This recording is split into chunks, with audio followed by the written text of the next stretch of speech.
baru-baru yang berkaitan dengan kod masyarakat seperti marhaban, nazam, ada tak satu garis panduan yang tingkat yang itu dibolehkan?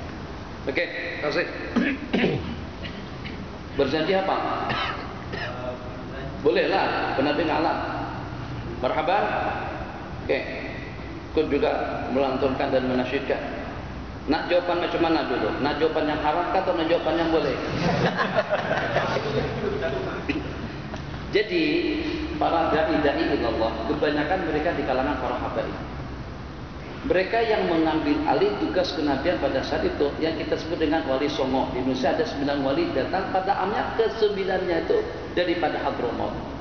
Maka dulu saya pernah melenting di sini pada waktu ada salah satu daripada sahabat kita yang pernah menjadi mufti itu menjelek-jelekan kunjungan para habaib ke negara kita.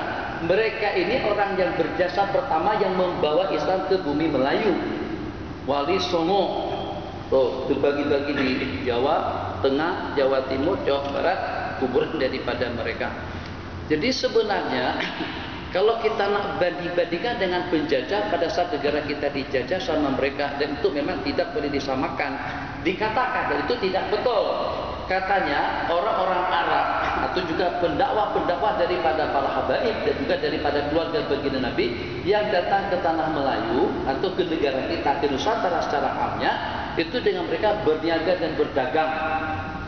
Jadi kata teman saya, dia duduk di Yaman dalam beberapa waktu, lebih daripada sebulan, dalam 2, 3, 4 bulan saya cari.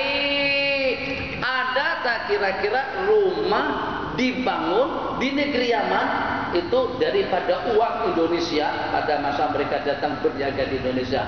Para habaib datang ke negara kita pada waktu itu mereka berniaga dan berdagang. Itu supaya tidak mengemis dan tidak meminta-minta dengan orang tempatan. Supaya dakwah mereka itu murni hanya semata-mata untuk hidayah dan petunjuk kepada umat. Beda kalau dengan penjajah. Yang pada saat dengan penjajah datang ke negara kita, kekayaan yang ada di negara kita itu dikuras dan diambil habis dan dibawa ke negara mereka. Tapi para habaib tidak seperti itu. Itu yang pertama. Maka kebanyakan daripada yang datang tadi, yang walaupun dikatakan pedagang daripada Arab, sebenarnya mereka bukan pedagang. Mereka berdagang untuk menyerah kehidupan mereka. Berdagang untuk menjaga diri supaya tidak mengemis, tidak mengampun dan tidak meminta-minta kepada masyarakat yang ada di Nusantara atau di negara kita pada saat itu, supaya mereka murni karena Allah Jalla wa Ala. Jadi karena kebanyakan daripada mereka di kalangan para habaib dan juga bahkan datanya di kalangan ulama itu yang membawa Islam ke istana Papani. Salah satu daripada fakta spesialis yang membawa Islam ke istana ceritanya agak panjang. Itu kita sudah berhabis kan. Kita cakap sampai pukul 7 menit lagi habis. Tapi ceritain itu panjang nanti ceritanya. Jadi kita nak yang hari itu saja. Jadi pada saat mereka datang kemari, kita alhamdulillah ala kulli hal yang membukakan pintu gerbang hati kita adalah mereka. Sementara dikatakan daripada wali songo yang mempelajari budaya Indonesia, Jawa, atau Nabulan dan sebagainya, suku-suku yang ada di sana pada waktu itu, sehingga dikatakan ada juga yang kebabi dalam perwayangan. Jadi dalam permainan adat tradisional yang ada pada saat itu.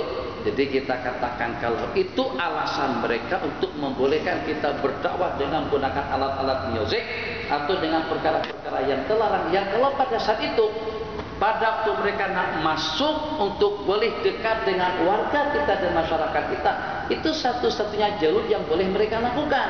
Sementara dakwah untuk di zaman kita sekarang, kita boleh menggunakan macam-macam metode dakwah dengan cara yang seperti apapun, dan tidak mesti dengan kita berdakwah dengan perkara-perkara syubhat. Kalau kita tanyakan, ini musik untuk apaan? Untuk menarik anak-anak remaja. Apakah dengan kita tarik anak-anak remaja dengan benda-benda syubhat, atau dengan perkara-perkara yang membimbangkan, atau dengan perkara-perkara yang tidak kita yakini? Tentu kita harus bulatkan keyakinan kita. Yang memberikan hidayah adalah Allah, yang memberikan petunjuk itu adalah Allah, yang menurunkan keberkatan itu adalah Allah. Allah tidak akan turunkan keberkatan, petunjuk dan hidayah yang pada saat dakwah kita tercemarkan dengan perkara-perkara janggal. Sebab mungkin ramai dengan jumlahnya, tapi belum tentu akan terbimbing dan mendapatkan petunjuk hidayah. Semuanya daripada Allah Jalla wa'ala. Mungkin daripada sejumlah sekian ramai murid-murid kita, cuman hanya dalam beberapa orang saja, setakat dalam beberapa orang saja yang terbimbing betul hati, ibadah dan perasaannya. Jadi budak-budak yang tadi itu datang ke negara kita, ada di antaranya yang memang dengan kita boleh ke kakak, salawatan apa masalahnya, marhaban apa problemnya, berjanji menyanjung memuji baginda Rasulullah. Kita sekarang yang tidak layak dipuji pun kita puji. Seorang pemimpin yang spektakel betul pun juga ada lagu-lagunya. Raja Pahat ada nyanyiannya, Husni Mubarak ada nyanyiannya. Pahat. Pada waktu saya di Mekah saya hampir hafal lagu itu. Di Mesir ada lagu Mubarak. Jadi manusia yang paling di bawah martabatnya pun sudah ada kata sambutan dan juga dengan kata aluan atau juga dengan kata penghargaan yang kita berikan. Bagaimana dengan penyelamat umat, pembesmi dan pembeteras kemaksiatan dan kemungkaran, kesyirikan dan kekufuran dengan kelahiran junjungan kita Nabi besar Muhammad SAW. Umat manusia bukan setakat kita saja, rahmatan lil alamin, rahmat untuk segenap alam semesta. Tak layakkah kalau kita menyanjung-nyanjung dan memuji-muji baginda Nabi?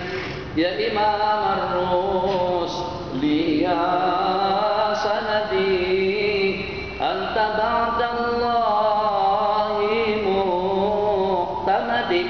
Kaum Ansar sejak pada waktu Nabi kita datang ke Madinah, mereka sambut dengan tombang lagi perempuan semuanya terbabit. Qala al-badru alaina, telah muncul bulan purnama. Siapa dia? Bulan purnama itu masih sedikit kalau tidak dibandingkan dengan Sayyidina Rasulullah SAW. Jadi saya katakan pada waktu saya di IPB baru-baru ini, IPB itu adalah kubunya kawan-kawan Salafi dan Wahabi di situ. Mahasiswa di dalam itu ada kira-kira dalam 30 ribuan orang. IPB sebutan di sana Institut Pertanian Bogor. Jadi saya diminta ceramah. Saya katakan kalau kipas tak menyanjung, tembok tidak menyanjung, kapet tidak menyanjung, kemudian dengan mihrab mimbar tidak menyanjung, itu tak masalah. Sebab mereka tidak nampak, sebab mereka tidak melihat dan juga tidak berakal. Tapi kalau sampai dengan manusia yang menerima jasa kebaikan daripada baginda, sampai tidak bersalawat dan tidak melantunkan sanjungan dan pujian, itu lasak betul manusia itu. Itu berarti tidak ada perasaan. Kalau dengan tunggul saja meluahkan perasaannya sampai menangis, seketika Nabi kita tinggalkan air. Pada saat Nabi kita masukkan tangan ke dalam mangkok air memancar daripada jari-jari tangan baginda, sumur atau telaga Nabi kita ludahi menjadi tawar airnya. Itu sebagai luahan mahabbah daripada makhluk yang tidak berakal. Jadi kalau dengan seumpama marhaban diharamkan, berarti kita kena bantras semua lagu-lagu yang dinyanyikan di dunia ini, di antaranya lagu kebangsaan sendiri. Sebab itu kita menyanjung memuji negara kita. Mesir, saya tidak hafal lagu sini, saya hafal lagunya Mesir. Lagu Mesir, biladi laki hubbi wa fuadi. Itu lagu kebangsaan negara Mesir. Kalau seandainya seumpama marhaban berjanji yang isinya syama'il, yang isinya akhlak, yang isinya mukjizat, yang isinya kehidupan bagi Nabi dan sejak hari dilahirkan sampai Nabi kita wafat, itu diharamkan. Memang gersang songkoklah manusia itu seperti tak ada hati saja, seperti tak ada perasaan saja, seperti tidak terasa terutang budi dengan Sayyiduna Rasulullah SAW. Betul Pak? Yang terakhir, lepas yang terakhir itu haram hukum.